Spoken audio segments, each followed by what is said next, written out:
Assalamualaikum warahmatullahi wabarakatuh. Aizaunal kiram, asabu qonatu Majelis Ulama Indonesia. Sanuqadimu lakum nasroh, al-khobarul waqi bi Madinati Bikasi halian.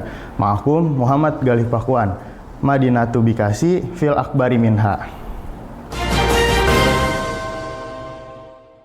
Mengawali berita hari ini, calon wakil wali kota Bekasi, Solihin, menempati posisi pertama dalam laporan harta kekayaan penyelenggaraan negara. Harta tersebut ia dapatkan dari pekerjaannya sebagai wira swasta yang bergerak di bidang limbah. Total harta kekayaannya mencapai 18,9 miliar. Sedangkan UU Saiful Miqdar menempati posisi kedua dari hasil pekerjaannya sebagai guru dan kepala dinas pendidikan kota Bekasi.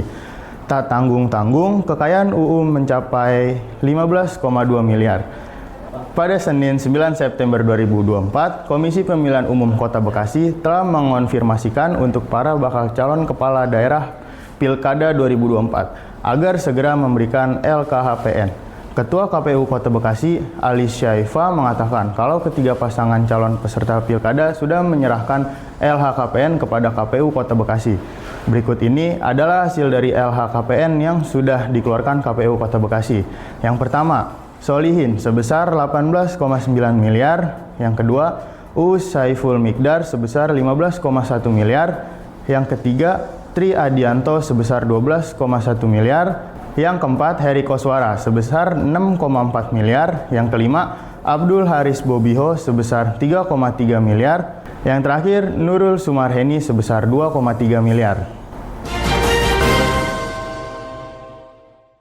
Berita selanjutnya, di luar dugaan, mantan wali kota Bekasi, Tri Adianto, harta kekayaan kalah oleh bekas anak buahnya sendiri, UU Saiful Miqdar, dalam daftar laporan harta kekayaan penyelenggaraan negara yang sudah diterima Komisi Pemilihan Umum Kota Bekasi, Senin 9 September 2024, harta UU Saiful Miqdar mencapai 15,1 miliar. Jumlah ini kalah jauh dengan harta yang dimiliki Tri Adianto, calon wali kota Bekasi dari PDIP yang memiliki total 12,1 miliar. Padahal keduanya adalah mantan birokrat di Pemkot Bekasi. Kalau Tri sudah jadi kepala dinas, kemudian menjadi wakil wali kota Bekasi bersama Rahmat Effendi, dan terakhir jadi wali kota Bekasi. Sedangkan UU Saiful Miqdar mengawali karirnya sebagai guru di SMP Negeri Cikelet Pamengpek, Garut pada 1989 sampai dengan 1992. Lalu mendapat tugas mengajar di SMK Karya Bakti 1 Kota Bekasi yang saat itu masih bernama SEMEA sebagai PNS yang diperbantukan selama sejak tahun 2020 hingga 2022 menjabat sebagai staf ahli wali kota Bekasi bidang ekonomi dan pembangunan. UU calon wali kota Bekasi dari Partai Golkar ini sudah tidak asing di lingkungan Dinas Pendidikan Kota Bekasi. Terakhir jabatannya adalah Kepala Dinas Pendidikan Kota Bekasi sebelum mencalonkan diri sebagai wali kota Bekasi. Berita selanjutnya, Mako Damkar Kota Bekasi Komandan Kompi Yodiman menyampaikan hasil pendataan kebakaran di Kota Bekasi pada 1 tahun ini sebanyak 217 kali kebakaran di Kota Bekasi. Hal itu dikatakannya saat ditemui tim pada Senin 9 September 2024. Ia juga menambahkan bahwa tim pemadam turun lapangan sebanyak 4 kali dalam sehari, Minggu 8 September 2024. Kebakaran di Kota Bekasi ini paling banyak disebabkan oleh korsletnya arus listrik di rumah dan di toko-toko. Yudiman mengatakan kebakaran terlama yang ditangani oleh tim pemadam berada di Jatiasi, tepatnya di gudang penyimpanan barang-barang plastik. Kebakaran ini disebabkan oleh arus pendek. Di saat itulah, ia dan tim berusaha memadamkan api seharian penuh dan memantau gudang tersebut selama 4 hari berturut-turut setelah kebakaran berlangsung. Kembali lagi bersama saya, Muhammad Galih Pakuan.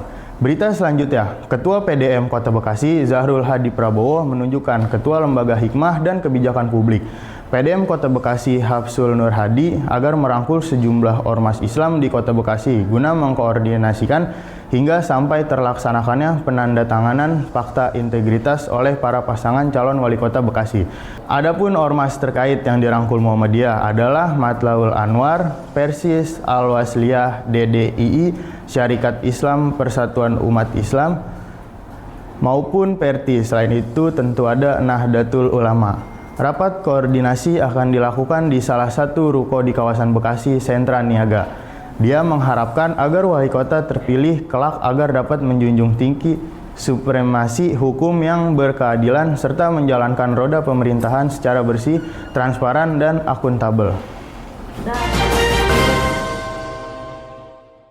Mengakhiri berita hari ini, kegiatan IBMB Library News Goes to School Pijar yang digelar pada 7-8 September 2024 hasil kolaborasi IBMB News dengan SMK Al-Hafidz Lewiliang Kabupaten Bogor yang didukung Emina Kosmetik. Gelaran kegiatan ini bertempat di gedung SMK Al-Hafidz Karyasari Lewiliang Kabupaten Bogor. Materi pelatihan jurnalistik pada kali ini adalah audiovisual, sinematografi, videografi. Peserta yang hadir dalam kegiatan sebanyak 60 peserta. Dalam kegiatan yang diikuti para siswa-siswi dikhususkan pada sesuai minat dan bakatnya masing-masing, seperti penulisan naskah berita, reportase, reporter, pembaca berita, kameramen, dan editing. Selain itu, Emina Kosmetik menyampaikan materi literasi kesehatan. Hal ini penting dalam memilih produk, merawat, menjaga kesehatan, dan keremajaan kulit agar tetap sehat.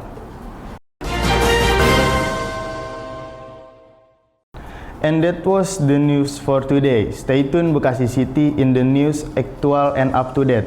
I am Muhammad Gali Pakwan. See you in the next time. Wassalamualaikum warahmatullahi wabarakatuh.